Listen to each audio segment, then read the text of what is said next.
सोचिए अगर भारत में आरक्षण बिल्कुल न होता तो क्या होता। क्या समाज वाकई मेरिटोक्रेसी यानी योग्यता के आधार पर चलता, या फिर ऐतिहासिक अन्याय और सामाजिक असमानता और गहरी हो जाती। और सबसे बड़ा सवाल ये है कि क्या बिना आरक्षण भारत एक न्यायपूर्ण और समावेशी समाज बना पाता। नमस्कार दोस्तों, आप सुन रहे हैं यूपीएससी सिविल 360, जहां आप बिना स्क्रीन देखें सिर्फ सुनकर रह सकते हैं 24/7 अपडेटेड, बिल्कुल यूपीएससी इनसाइट्स के साथ। आज हम इंडिया में रिजर्वेशन यानी आरक्षण के बेहद सेंसिटिव और इम्पॉर्टेंट इशू पर एक गहरी चर्चा करने जा रहे हैं। हमारा मकसद इस चर्चा के जरिए रिजर्वेशन को लेकर जो आम धारणाएं हैं, जो कॉमन परसेप्शंस हैं, उन्हें चैलेंज करना है और सोर्स में दिए गए आर्ग्यूमेंट्स और डेटा के आधार पर यह समझना है कि रिजर्वेशन का एक्चुअल ऑब्जेक्टिव क्या है, और अगर इसे खत्म कर दिया जाए तो इसके क्या कॉन्सिक्वेंसेस हो सकते हैं। चलिए इसे ठीक से समझते हैं। अक्सर जब रिजर्वेशन पर बात होती है तो हमने देखा है कि उसे एक इकोनॉमिक लेंस से देखा जाता है, मतलब गरीबी हटाने या इकोनॉमिक इक्वालिटी लाने का एक टूल माना जाता है। क्या सोर्स मटेरियल इसे सपोर्ट करता है या कुछ और कहता है? एक्चुअली सोर्स इस कॉमन अंडरस्टैंडिंग को सीधे तौर पे चैलेंज करता है। यहाँ एक दिलचस्प बात सामने आती है। सोर्स के अकॉर्डिंग रिजर्वेशन का सवाल सिर्फ इकोनॉमिक इक्वालिटी या पॉवर्टी अलिविएशन का नहीं है। फंडामेंटली ये सोशल जस्टिस यानी सामाजिक न्याय का मामला है। अच्छा, सोशल जस्टिस। हाँ, इसका कोर आइडिया हिस्टोरिकल इनजस्टिस, मतलब जो ऐतिहासिक रूप से अन्याय हुआ है उसे एड्रेस करना और इंस्टीट्यूशंस में, चाहे वो गवर्नमेंट हो या एजुकेशनल, डाइवर्सिटी एंश्योर करना है, मतलब समाज के सभी वर्गों का रिप्रेजेंटेशन हो। सोर्स इसे चैरिटी या खैरात की तरह देखने से बिल्कुल मना करता है, बल्कि इसे एक सोशल करेक्शन मैकेनिज्म की तरह समझने पर जोर देता है। राइट। तो मतलब ये आर्थिक मदद से ज्यादा सामाजिक सुधार और प्रतिनिधित्व का सवाल है। ये जानना भी काफी इंटरेस्टिंग है कि रिजर्वेशन कोई अचानक आई हुई चीज नहीं है। इसकी जड़ें तो प्री इंडिपेंडेंस एरा में हैं। एब्सोल्युटली। सोर्स ये पॉइंट हाईलाइट करता है कि मद्रास प्रेसिडेंसी में कास्ट बेस्ड रिजर्वेशन तो 1921 में इंट्रोड्यूस हो गया था। सोचिए उस वक्त देश में क्या माहौल था। हाँ, 1921 मतलब आजादी से काफी पहले। जी, आजादी के बाद हमारी कॉन्स्टिट्यूएंट असेंबली में इस पर बहुत डिटेल्ड, मतलब गहन चर्चाएं हुई। फाइनली कॉन्स्टिट्यूशन के आर्टिकल 15(4) और आर्टिकल 16(4) के तहत हिस्टोरिकली डिसएडवांटेज्ड क्लासेस, जिन्हें हम बैकवर्ड क्लासेस कहते हैं, उनके लिए रिजर्वेशन का प्रोविजन किया गया। और हाँ, सोर्स एक बहुत कॉमन मिसकंसेप्शन को भी क्लियर करता है। वो 10 साल वाली बात? हाँ, वही। अक्सर सुनने में आता है कि रिजर्वेशन तो सिर्फ 10 साल के लिए था। ये बात पूरी तरह सही नहीं है। वो 10 ईयर वाला रूल सिर्फ लेजिस्लेटिव रिजर्वेशन पर लागू था, यानी पार्लियामेंट और स्टेट असेंबलीज में SC/ST सीट्स के रिजर्वेशन पर। अच्छा, सिर्फ लेजिस्लेटिव सीट्स के लिए? जी, जॉब्स और एजुकेशन में रिजर्वेशन के लिए ऐसी कोई टाइम लिमिट संविधान में कभी नहीं रखी गई थी। ये क्लैरिफिकेशन बहुत इंपॉर्टेंट है, क्योंकि ये 10 ईयर मिथ तो वाकई काफी फैला हुआ है। लेकिन फिर भी देखिए, 75 इयर्स ऑफ इंडिपेंडेंस हो चुके हैं। एक सवाल जो बार बार उठता है, स्पेशली सोशल मीडिया पर डिबेट्स में, वो ये कि अब रिजर्वेशन की क्या जरूरत है। क्या इतने सालों में कास्ट बेस्ड डेप्रिवेशन यानी जाति के आधार पर जो वंचना है वो खत्म नहीं हुई? यहाँ मामला और भी पेचीदा हो जाता है। हाँ, ये सवाल बहुत उठता है और सोर्स इस आर्ग्यूमेंट को काउंटर करने के लिए कुछ हार्ड हिटिंग डेटा, कुछ आंकड़े पेश करता है। और ये फिगर्स दिखाते हैं कि कास्ट बेस्ड डेप्रिवेशन आज भी इंडियन सोसाइटी की एक कड़वी सच्चाई है। पहला, एजुकेशन सेक्टर को देखते हैं। NSSO 2019 का डेटा बताता है कि SC/ST स्टूडेंट्स का drop out rate upper caste students के तुलना में 40% ज्यादा है। 40%? ये तो बहुत बड़ा डिफरेंस है। जी हाँ, इसका मतलब साफ है कि या तो इन कम्युनिटीज के बच्चे बड़ी संख्या में स्कूल एजुकेशन कंप्लीट नहीं कर पा रहे, या फिर उन्हें बीच में पढ़ाई छोड़ने पर मजबूर होना पड़ रहा है। और इसमें अगर हम जेनरेशनल डिसएडवांटेज का फैक्टर जोड़ें, मतलब अगर पिछली पीढ़ी में लिटरेसी रेट कम हो तो घर पर वो सपोर्ट सिस्टम भी नहीं मिल पाता होगा। ये भी तो एक चैलेंज है। प्रिसाइजली, बिल्कुल सही पॉइंट है। दूसरा पॉइंट है एम्प्लॉयमेंट डिस्क्रिमिनेशन। सोर्स एक स्टडी का हवाला देता है जिसके अकॉर्डिंग सेम इंजीनियरिंग कॉलेज से पढ़े सिमिलर कैपेबिलिटीज वाले ग्रेजुएट्स जब प्राइवेट सेक्टर में जॉब के लिए अप्लाई करते हैं, हाँ, तो सिमिलर क्वालिफिकेशन होने पर भी अपर कास्ट कैंडिडेट को जॉब मिलने की पॉसिबिलिटी 30% ज्यादा होती है। 30% सिर्फ कास्ट अलाइनमेंट की वजह से? सोर्स इसका पॉसिबल रीजन सेलेक्टर और कैंडिडेट के बीच कास्ट अलाइनमेंट को मानता है, क्योंकि प्राइवेट सेक्टर में जैसा हम जानते हैं रिजर्वेशन पॉलिसी नहीं है। ये अनस्टेटेड बायसेस, मतलब जो छिपे हुए पूर्वाग्रह हैं, उनकी तरफ इशारा करता है। ये तो सोचने वाली बात है। और ब्यूरोक्रेसी का क्या हाल है? क्या वहाँ रिप्रेजेंटेशन ठीक है? तीसरा पॉइंट वही है, रिप्रेजेंटेटिव ब्यूरोक्रेसी का इशू। 75 साल के रिजर्वेशन के बावजूद गवर्नमेंट ऑफ इंडिया के डीओपीटी, मतलब department of personal and training का 2023 का डेटा काफी रिवीलिंग है। इसके अकॉर्डिंग आईएएस ऑफिसर्स में SC/ST कैटेगरी का रिप्रेजेंटेशन सिर्फ 8% है। सिर्फ 8%? जबकि कॉन्स्टिट्यूशनली मैंडेटेड कोटा तो लगभग 25% बनता है। एग्जैक्टली। ये दिखाता है कि रिप्रेजेंटेशन गैप कितना बड़ा है टॉप लेवल्स ऑफ ब्यूरोक्रेसी में, जहां पॉलिसी मेकिंग होती है। सही बात है। और चौथा, wealth distribution. World inequality database 2022 के डेटा के मुताबिक इंडिया की 60% वेल्थ टॉप 10% लोगों के पास कॉन्सेंट्रेट है। 60% वेल्थ इन टॉप 10% हैंड्स। हाँ, और इस टोटल वेल्थ में SC/ST कम्युनिटीज का शेयर नेग्लिजिबल है, मतलब 5% से भी कम। तो अगर इसे बड़े परिप्रेक्ष्य में देखें तो ये सारे indicators, education, employment, bureaucracy, wealth, मिलकर एक तस्वीर बनाते हैं कि इकोनॉमिक स्टेटस के अलावा किसी व्यक्ति की कास्ट आइडेंटिटी आज भी अपॉर्चुनिटीज को सिग्निफिकेंटली अफेक्ट कर रही है। ये आंकड़े तो वाकई चौंकाने वाले हैं और सोचने पर मजबूर करते हैं।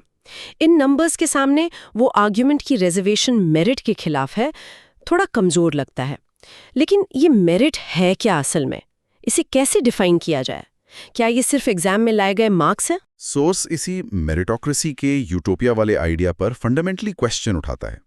क्या मेरिट सिर्फ अच्छे स्कूल्स तक एक्सेस, एक्सपेंसिव कोचिंग अफोर्ड कर पाना, इंग्लिश मीडियम एजुकेशन और फैमिली से मिले सोशल कैपिटल का ही रिजल्ट है? हाँ, ये सारे एडवांटेजेस तो होते ही हैं कुछ लोगों के पास। बिल्कुल।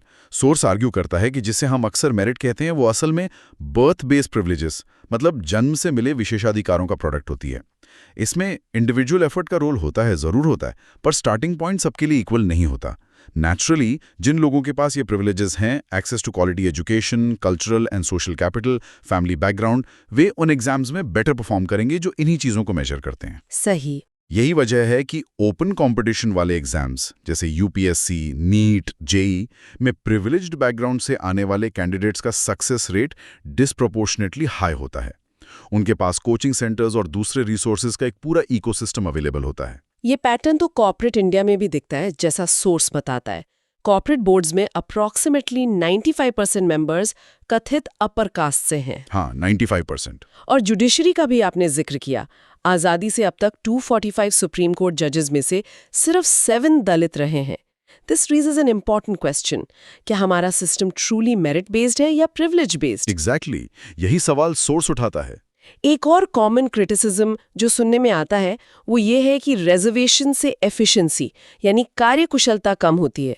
अक्सर ये आर्ग्यूमेंट दिया जाता है कि कम मार्क्स पर एडमिशन लेने वाला डॉक्टर या इंजीनियर उतना केपेबल नहीं होगा, जिससे ओवरऑल क्वालिटी सफ़र करेगी। सोर्स इसे कैसे एड्रेस करता है कि अगर सालों की प्रोफेशनल ट्रेनिंग और एजुकेशन के बाद भी कोई इंडिविजुअल कॉम्पिटेंट नहीं बन पाता, तो क्या ये फेलियर उस इंडिविजुअल का है या हमारी ट्रेनिंग सिस्टम का? रिस्पॉन्सिबिलिटी किसकी है? सिस्टम पे भी सवाल उठता है फिर तो। बिल्कुल। इसके उलट सोर्स एक बहुत इंपॉर्टेंट पर्सपेक्टिव सामने रखता है। वर्क प्लेस पर डाइवर्सिटी और इंक्लूजन, यानी अलग अलग बैकग्राउंड्स, एक्सपीरियंसेस और सोच वाले लोगों का होना असल में प्रोडक्टिविटी और इनोवेशन को बूस्ट करता है। जब डाइवर्स टीम्स प्रॉब्लम्स पर काम करती हैं तो ज्यादा क्रिएटिव सॉल्यूशंस निकलते हैं, डिसीजन मेकिंग बेटर होती है। होमोजीनियस ग्रुप्स जहां सब एक ही तरह सोचते हैं, वहां स्टैग्नेशन का खतरा रहता है। तो मतलब डाइवर्सिटी एफिशिएंसी को कम नहीं करती बल्कि एनहांस कर सकती है। एग्जैक्टली। सोर्स का यही आर्ग्यूमेंट है। अच्छा, क्या ये पॉजिटिव डिस्क्रिमिनेशन या अफर्मेटिव एक्शन के खिलाफ जो डिबेट है वो सिर्फ इंडिया स्पेसिफिक है या ग्लोबली भी ऐसा ट्रेंड देखने को मिल रहा है? सोर्स के मुताबिक ये सिर्फ इंडिया तक लिमिटेड नहीं है। ये एक ग्लोबल ट्रेंड भी बनता दिख रहा है, स्पेशली कुछ वेस्टर्न कंट्रीज में। सोर्स यूएस का एग्जाम्पल देता है, जहां डोनाल्ड ट्रंप और इलॉन मस्क जैसे इन्फ्लुएंशियल फिगर्स स्कूल्स और इंस्टीट्यूशन से diversity, equity, inclusion DEI programs को खत्म करने की बात कर रहे हैं। DEI प्रोग्राम्स मतलब DEI का मतलब है ऐसी पॉलिसीज बनाना जो इंश्योर करें कि इंस्टीट्यूशंस में डाइवर्सिटी हो, सबको इक्वल अपॉर्चुनिटी मिले और सब इंक्लूडेड फील करें। वहाँ स्कूल्स को फेडरल फंडिंग रोकने की धमकी देकर कहा जा रहा है कि वे ये इंश्योर करने की कोशिश ना करें कि क्लासरूम्स में डाइवर्स बैकग्राउंड्स जैसे अफ्रीकन अमेरिकन, हिस्पैनिक, एशियन के स्टूडेंट्स का रिप्रेजेंटेशन हो। अच्छा, ऐसा भी हो रहा है। जी हाँ। दूसरी तरफ सोर्स जापान और साउथ कोरिया जैसे कंट्रीज का एग्जाम्पल देता है, जो इनोवेशन में काफी आगे माने जाते हैं और उन्होंने अफर्मेटिव एक्शन पॉलिसीज को सक्सेसफुली इंप्लीमेंट किया है। क्या हम उन्हें इनएफिशिएंट कह सकते हैं? Probably not. इसलिए सोर्स इंडिया में भी डीईआई को खत्म करने की बढ़ती डिमांड्स को लेकर चिंता व्यक्त करता है। किसी भी ऑर्गेनाइजेशन के लॉन्ग टर्म हेल्थ के लिए, चाहे वो प्राइवेट हो, गवर्नमेंट हो, जुडिशरी हो या एग्जीक्यूटिव, डाइवर्सिटी क्रूशल है। तो फिर पॉलिटिकल रियलिटी क्या है? इंडिया जैसे वाइब्रेंट डेमोक्रेसी में, जहां इलेक्टोरल पॉलिटिक्स इतनी डोमिनेंट है, क्या कास्ट बेस्ड रिजर्वेशन कभी खत्म हो सकता है? मतलब प्रैक्टिकलिटीज क्या है? So what does this all mean? हाँ, सोर्स पॉलिटिकल रियलिटी की तरफ भी इशारा करता है। देखिए, अगर हम ईडब्ल्यूएस रिजर्वेशन को एक मोमेंट के लिए अलग रखें, तो जिन कम्युनिटीज को कास्ट के आधार पर रिजर्वेशन मिलता है, एससी, एसटी और ओबीसी, उनकी कंबाइंड पॉपुलेशन देश की टोटल पॉपुलेशन का रफली 70 से 75% है। Percent as per available data, though exact numbers vary. अब सवाल ये है कि क्या किसी भी डेमोक्रेसी में इतने बड़े पॉपुलेशन सेगमेंट को सिस्टम से एलिरेट करके या उनके इंटरेस्ट्स को इग्नोर करके कोई गवर्नमेंट सक्सेसफुली फंक्शन कर सकती है? Probably not. हाँ, ये तो मुश्किल लगता है। यही रीजन है कि governments irrespective of political parties consistently reiterate करती हैं कि रिजर्वेशन खत्म नहीं होगा। ये एक पॉलिटिकल कंपल्शन भी बन चुका है। सोर्स इस कॉन्टेक्स्ट में दो मेजर सजेशंस देता है। फर्स्ट, हमें पॉजिटिव डिस्क्रिमिनेशन को चैरिटी या खैरात समझना बंद करना होगा। इसे रिप्रेजेंटेशन के राइट की तरह देखना होगा। रिप्रेजेंटेशन का हक। जी, ये उन कम्युनिटीज का हक है जिन्हें हिस्टोरिकल रीजन से सिस्टम में एडिक्वेट रिप्रेजेंटेशन नहीं मिला। सेकंड, सोर्स ये इंपॉर्टेंट क्वेश्चन रेस करता है कि क्या प्राइवेट सेक्टर में भी डाइवर्सिटी, इक्विटी और इंक्लूजन के लिए कुछ फॉर्मल मैकेनिज्म्स नहीं होने चाहिए? हाँ, क्योंकि ज्यादातर जॉब्स तो अब वही हैं। प्रिसाइजली, कंसिडरिंग कि आजकल majority of jobs private sector में जनरेट हो रही हैं, लेकिन वहां जनरली कोई रिजर्वेशन पॉलिसी नहीं है। हालांकि सोर्स एक्नॉलेज करता है कि रीसेंट टाइम्स में कॉर्पोरेट्स में डीईआई को लेकर थोड़ी सेंसिटिविटी बढ़ी है, टॉक्स शुरू हुई हैं, पर एक्चुअल इम्प्लीमेंटेशन में अभी बहुत काम बाकी है। A long way to go. तो फाइनली इस पूरी डिस्कशन का कोर मैसेज क्या है? सोर्स किस सेंट्रल पॉइंट पर एम्फेसाइज कर रहा है? निचोड़ क्या है? सोर्स का फंडामेंटल आर्ग्यूमेंट ये है कि मेरिटोक्रेसी का आइडिया, जैसा उसे कॉमनली पोर्ट्रे किया जाता है, वो एक इम्प्रैक्टिकल यूटोपिया है, एक आदर्श स्थिति जो शायद असलियत में संभव नहीं है। और इस यूटोपिया के नाम पर डिप्राइव्ड सेक्शंस को उनकी सिचुएशन के लिए ब्लेम करना बंद करना चाहिए।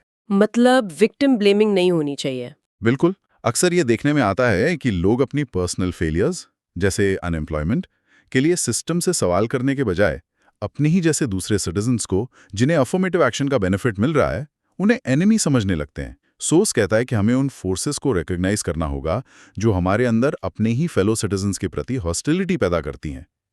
अफर्मेटिव एक्शन किसी कम्युनिटी के खिलाफ नहीं है। It's a tool to correct historical injustice and ensure a level playing field to some extent. Source का मानना है कि जब हम डिसएडवांटेज को ब्लेम करना बंद करेंगे और स्ट्रक्चरल इश्यूज पर फोकस करेंगे, सिस्टम पर क्वेश्चन उठाएंगे, तब शायद हम कलेक्टिव प्रोग्रेस की तरफ बढ़ पाएंगे, अपने लिए भी कुछ बेहतर कर पाएंगे। ये बहुत जरूरी पॉइंट है, व्यवस्था पर सवाल उठाना, ना कि अपने ही साथियों पर। दोस्तों, अब आपके लिए एक सवाल। अगर आरक्षण बिल्कुल न होता, तो क्या भारत वाकई एक न्यायपूर्ण और समान अवसर वाला समाज बन पाता? अपनी राय हमें कमेंट सेक्शन में जरूर बताइए। अगर आपको ये चर्चा पसंद आई तो चैनल को लाइक, सब्सक्राइब और शेयर करना मत भूलिए। You are watching UPSC Civil 360, the only UPSC channel you can just listen to. मिलते हैं अगले एपिसोड में एक और जरूरी मुद्दे के साथ। धन्यवाद और जय हिंद।